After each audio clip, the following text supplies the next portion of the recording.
வணக்கம்.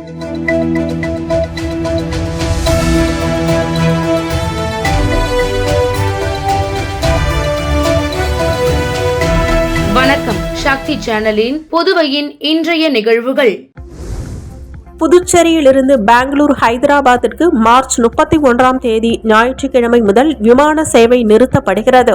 புதுவை லாஸ்பேட்டை விமான நிலையத்தில் இருந்து ஸ்பைஸ்ஜெட் விமான நிறுவனம் மூலம் கடந்த 2017ஆம் ஆண்டு முதல் பெங்களூரு ஹைதராபாத் ஆகிய இடங்களுக்கு 90 பேர் அமர்ந்து பயணம் செய்யக்கூடிய விமானத்தை இயக்கி வருகிறது.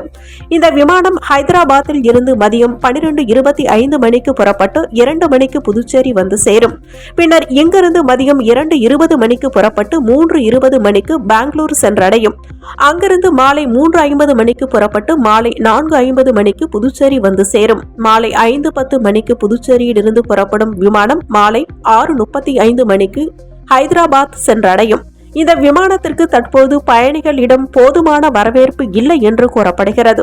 65 பயணிகளுக்கு மேல் இருந்தால் மட்டுமே விமானத்தை இயக்கினால் லாபகரமாக செயல்படுத்த முடியும். ஆனால் குறைவான பயணிகளே செல்கின்றனர். எனவே மார்ச் 31ஆம் தேதி ஞாயிற்றுக்கிழமை முதல் புதுச்சேரியில் இருந்து ஹைதராபாத் பெங்களூர் விமான சேவைகள் நிறுத்தப்படுகிறது.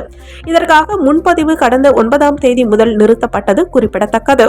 இதனால் புதுச்சேரி விமானம் மூலம் வரும் சுற்றுலா பயணிகள் அதிர்ச்சி அடைந்துள்ளனர். இந்த விமானத்தை மீண்டும் இயக்க வேண்டும் என்றும் கோரிக்கை விடுக்கப்பட்டுள்ளது.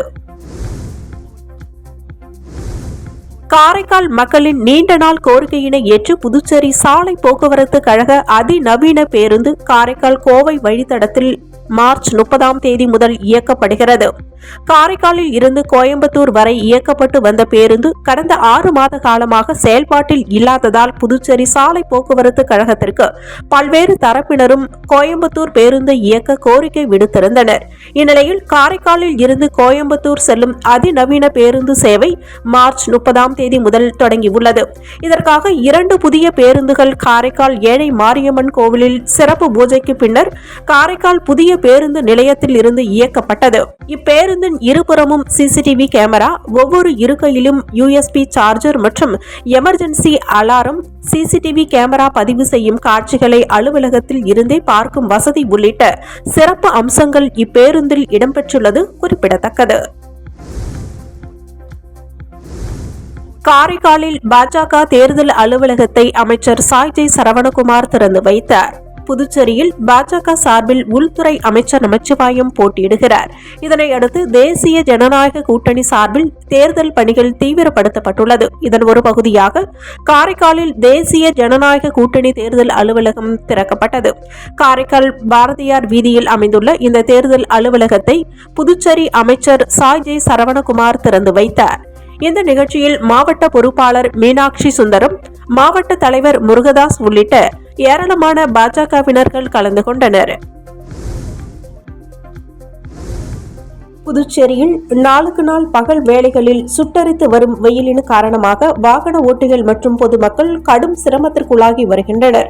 புதுச்சேரியில் இந்த ஆண்டு கத்தரி வெயில் துவங்குவதற்கு முன்பாகவே வெயில் சுட்டரித்து பகல் வேளைகளில் கடுமையான வெயிலினால் மக்கள் கடும் அவதி அடைந்து வருகின்றனர்.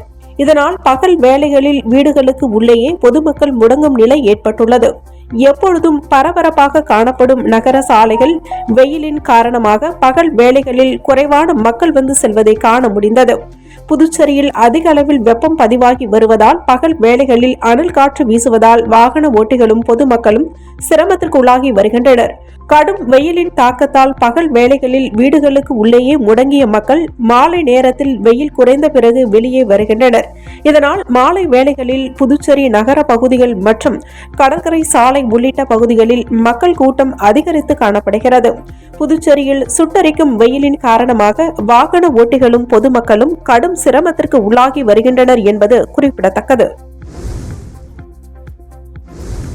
தொடர் விடுமுறையினையொட்டி புதுச்சேரி கடற்கரையில் ஏராளமான சுற்றுலா பயணிகள் மற்றும் பொதுமக்கள் குவிந்தனர். புதுச்சேரிக்கு வார இறுதி நாட்களில் வெளிநாடு மற்றும் வெளி மாநிலங்களில் இருந்து ஏராளமான சுற்றுலா பயணிகள் அதிக அளவில் வருகை தருவது வழக்கம். அந்த வகையில் விடுமுறை நாட்களில் சுற்றுலா பயணிகள் அதிக அளவில் வந்து செல்வர். இந்நிலையில் புனித வெள்ளி, சனி, ஞாயிறு தொடர் விடுமுறை என்பதால் புதுச்சேரிக்கு பொதுமக்கள் மற்றும் பல்வேறு மாநில சுற்றுலா பயணிகள் கடற்கரை சாலை, பாண்டி மெரினா, பாரடைஸ் கடற்கரை உள்ளிட்ட பல்வேறு கடற்கரை பகுதிகளில் குவிந்தனர். மேலும் புதுச்சேரி கடற்கரை தலைமை செயலகம் அருகே உள்ள செயற்கை மணல் பரப்பில் சுற்றுலா பயணிகள் கடலில் இறங்கி குளித்து மகிழ்ந்தனர். ஒருவருக்கொருவர் செல்ஃபி எடுத்தும் சிலர் குடும்பத்தினருடன் வந்தும் ஆனந்தமாக பொழுதை கழித்தனர்.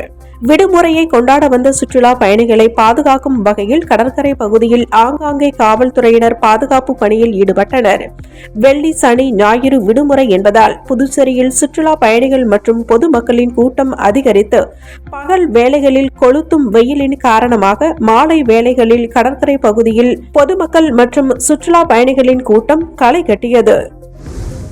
இத்துடன் சக்தி சேனலின் புதுவையின் இன்றைய நிகழ்வுகள் முடிவடைகின்றன. வணக்கம்.